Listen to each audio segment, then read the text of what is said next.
Hello મિત્રો, હું છું ભરત સરવૈયા અને ભરત સરવૈયા વ્લોગમાં આપનું હાર્દિક સ્વાગત કરું છું. અને હું અત્યારે ઓલરેડી મારા ગામથી જઈ રહ્યો છું જુનાગઢ. અને જુનાગઢની બાજુમાં કરમદડી ત્યાં મારા ગુરુજી એટલે કે સિદ્ધરામ બાપુનો એક આશ્રમ છે અને ત્યાં અત્યારે હું જાઉં છું. અને મારા ગામથી અંદાજિત 200 કિલોમીટર જેવું થાય છે. અને છેક સુધી તમે પણ વ્લોગમાં બિના રહ્યો એવી આશા રાખું છું. જય માતાજી.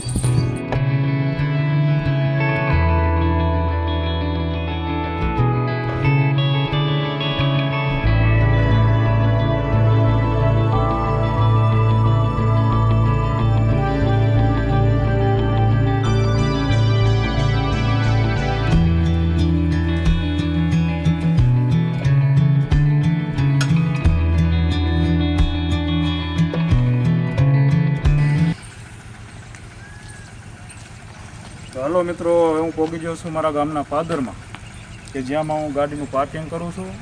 અને અહીંયા ગામના જે પાદરમાં સરસ એવું રામાપીરનું દેવળ છે. તો રાત્રે ગમે ત્યારે વહેલા મોડો આવો છું તો ગાડી હું ઓલરેડી અહીંયા જ મૂકું છું. અને મારા ઘરે આ ચોમાસાના હિસાબે રોડની થોડીક તકલીફ છે. અને આ રામાપીરનું સાનિધ્ય છે ગામના પાદરમાં, ત્યાં હંમેશા મારી ગાડી પાર્કિંગ કરું છું અને રામાપીરના દર્શન કરતો જાઉં છું અને જાઉં છું. જય માતાજી.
હેલો મિત્રો, હવે રામાપીર બાપાના દર્શન મેં ઓલરેડી કરી લીધા છે અને હવે હું જાઉં છું મારા ગુરુજીના સાનિધ્યમાં એટલે કે જુનાગઢ. પણ અત્યારે હું દર્શન કરવા આવ્યો છું તો જે ભગત છે રામાપીરના અને મારા ગામના જ વતની છે અને જેમને ગામના પાદરમાં મોંઘી એવી જમીન જે 1.5 વીઘો એ રામાપીરના સાનિધ્ય બનાવવા માટે, રામાપીરનું દેવળ બનાવવા માટે જેમને દિલથી આપી છે તેવા છે મારા ભગત, મારા ગામના. તેમનો પણ હું તમને પરિચય કરાવું અને તે પણ 2 શબ્દો અને વાણી વિશે એવો આશા રાખું અને એમની પાસે જશું.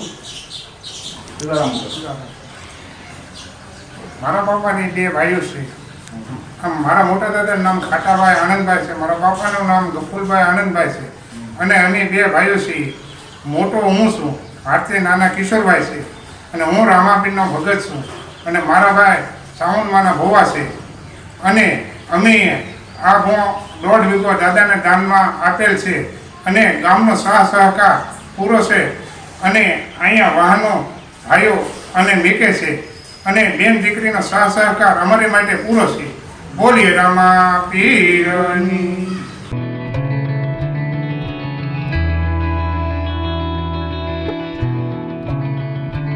તો હેલો મિત્રો, હવે રામાપીરના દર્શન મેં ઓલરેડી કરી લીધા છે અને હવે હું જાઉં છું જુનાગઢ. પણ તળાજે એક મારા ખાસ ફ્રેન્ડ એવા રેહાનભાઈ સોરઠિયા ત્યાં પણ મારી સાથે છે અને એમને લેવાના છે મારે ત્યાં જઈને. અને એનું રેસિડન્ટ તળાજાના હાઈવે રોડ ઉપર જ છે. તો હવે ત્યાં જાઉં છું એને લઈ અને અહીંથી સીધા જુનાગઢ. જય માતાજી. વિડીયોમાં આગળ બને રહે એવી આશા રાખું છું. જય માતાજી.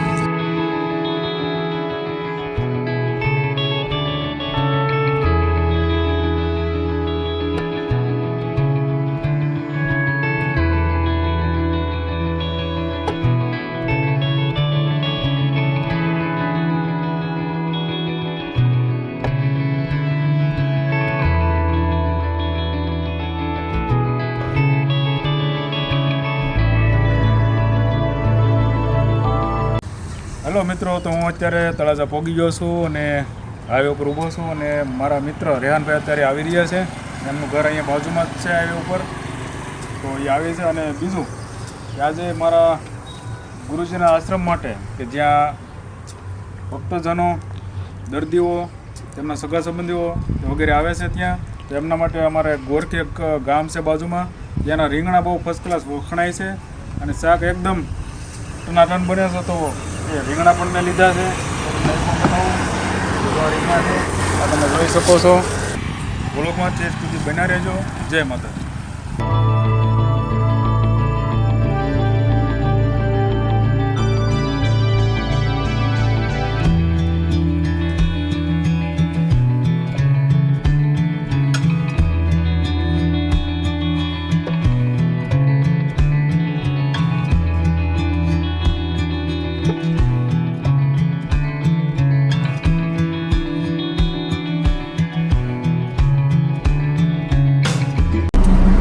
તો હવે થોડુંક જેમ આપણા જીવનને જરૂરિયાત જેમ ખોરાક જોવે છે એમાં ગાડીને પણ કંઈક ડીઝલ જોવે તો થોડુંક નખાઈ દઈએ અહીંયાથી, પછી છેક સુધી ક્યાંય વોલ્ટ ન કરવો પડે. તો વિડીયોમાં ખાસ મિત્રો આગળ સુધી બન્યા રહેજો મારા ભાઈ.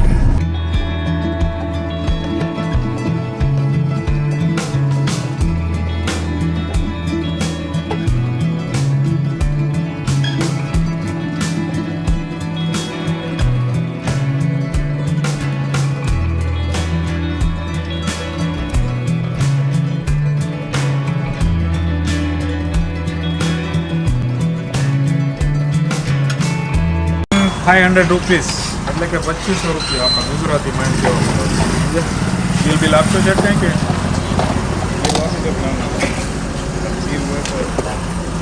જોકે હિસાબ તો કોઈને આપણે દેવાનો થતો ન હોય, પણ આપણને એમ થાય બિલ આપ્યું એમ.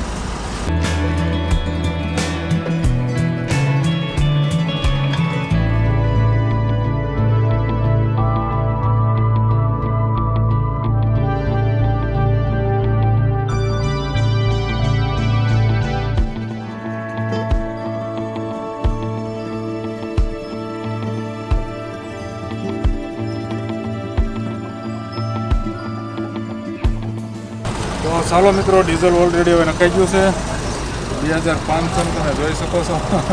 અને હવે અહીંયાથી નીકળીએ છીએ. બને ત્યાં સુધી કે વોલ્ટ કરવાની ગણતરી નથી, પણ કોઈ એવું સ્થળ હશે તો ચોક્કસ તમને બતાવીશું. તો વિડીયોમાં આગળ સુધી બન્યા રહેજો. જય માતા.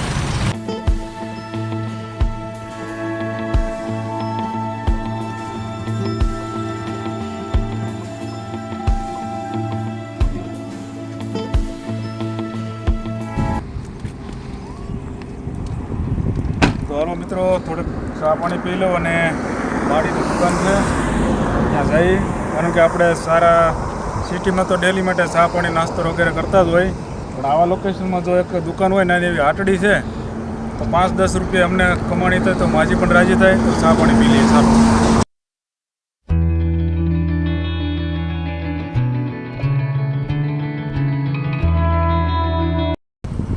અહીંયા તમે દુકાન કરી છે? હા, દુકાન કરી. બરાબર. કેમ આ પાણી બધું ભરાઈ ગયું છે? પાણી જોઈને ભરાણું છે હવે. રહેણાંક તમારું રેશેડ અંદર છે? હા, રહેણાંક વાળું. બરાબર. તો બીજું કોઈ બાળકો? બાળક હશે ને? એમ. હા, એક દીકરો, એક પર જેઠ મહિને મોકજો, એક નાનો છે, એક દીકરો પાસે. એટલે ગુજરાત ટૂંકમાં દુકાન ઉપર હા, હાલે છે. દુકાનમાં છે. એક દીકરો ને એક દીકરો. ત્રણ દીકરો છે. 2 વર્ષ. આમાં ધંધો કરી આ રોડ. બરાબર. એટલે જ હું ઊભો રહ્યો છું. એક દીકરો છે. તો દરેક મિત્રોને ખાસ જણાવવાનું કે ભાઈ સિટીની અંદર તો આપણે સારી હોટલમાં ચા પાણી છે, નાસ્તો વગેરે કરતા જ હોય, પણ ગામડાની અંદર જો કોઈ પોતાનું ગુજરાન કરતા હોય અને આ રીતના રોડ ઉપર નાની એવી હારડી કે દુકાન ચલાવતા હોય તો આપણી ફરજ પડે કે 2-5 રૂપિયા તેમને પણ આપણે રળાવીએ. જય માતાજી.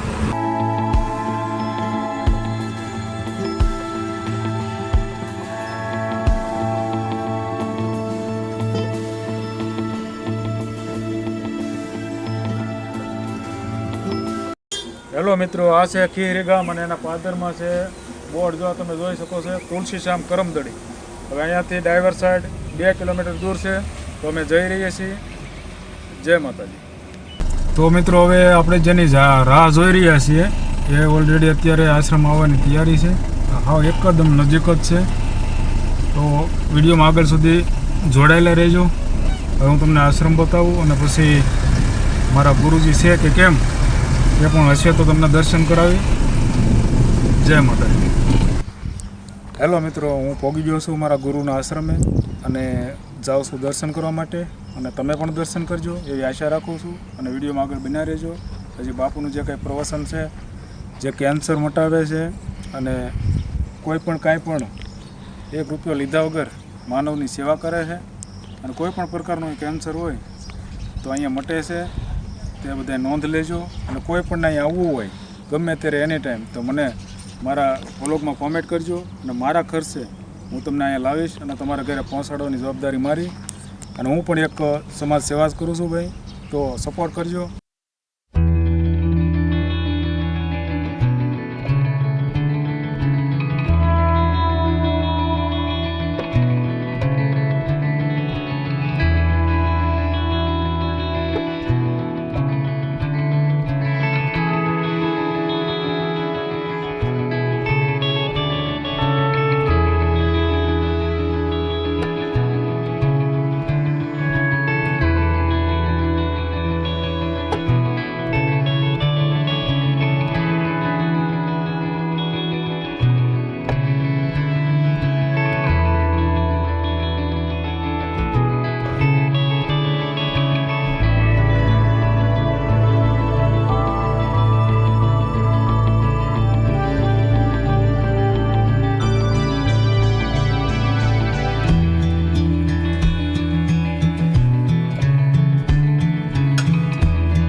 હેલો મિત્રો, તો આ છે આશ્રમનું જે કિચન, અને 2-3 જે કાંઈ ડોગ છે એ ખાસ મને બહુ વાલા છે.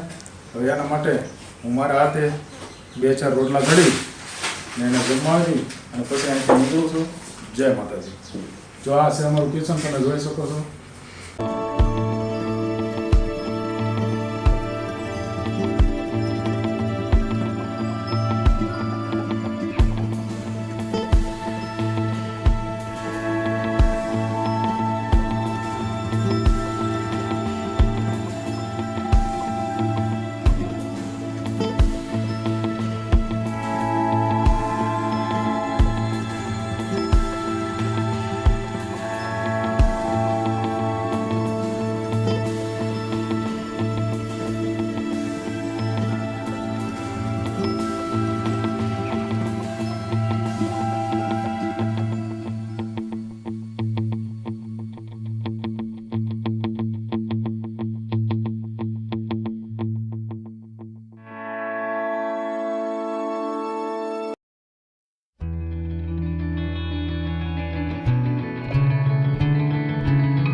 હાલો મિત્રો, હવે જે ડોગ માટે રોટલા બનાવવાના હતા એ થોડી મહેનત તો પડી, કારણ કે હું નાનો હતો ત્યારે બનાવતો, પણ અત્યારે હમણાં કંઈ બનાવ્યા નહોતા, પણ છતાંય ટ્રાય કરી તો આવડી ગયા. અને જો ઓલરેડી 5 રોટલા મેં બનાવી નાખ્યા છે. હવે ડોગને જમાડી અને અહીંથી આશ્રમથી રજા લો. એટલે મારા આવા દરેક બ્લોગ જોતા રહેજો, તે દરેકને નમ્ર વિનંતી કરું છું. જય માતાજી.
હેલો મિત્રો, તો હવે અમે દર્શન કરી લીધા છે અને અમે હવે જઈએ ઘરે.